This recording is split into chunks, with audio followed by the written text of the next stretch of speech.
All right, so yeah, so basically the bottom of your shoulder blades lined up with the edge of the bench, right about there, and then you're gonna drive up towards the ceiling.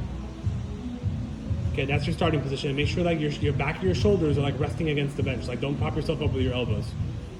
And then what you're gonna do, so go up a little higher, keep that pelvic tilt right there. That's kind of your top position.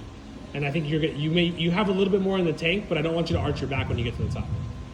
And then now, when you unlock that, you're going to like drop the butt to the ground without arching your back, and your chest will follow your hips. To there, and then now drive back up. That's it. And back up, squeeze at the top. And remember, pretend about tucking that tail underneath you, and then really thinking about squeezing your glutes and trying to push your glutes through the front of your hips without arching your low back. So belly button to front of your pelvis at the top. And back up. Hold that squeeze.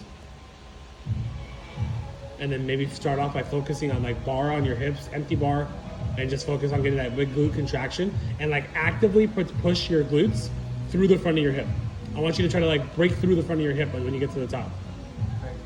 Like pretend like you're trying to push your glutes straight towards the ceiling through the front of your hip. Get that max contraction without arching your low back. And you should feel the glutes light up. And remember, front of your pelvis and belly button come together. Keep that without lifting your shoulders off the bench. You gotta separate those two things.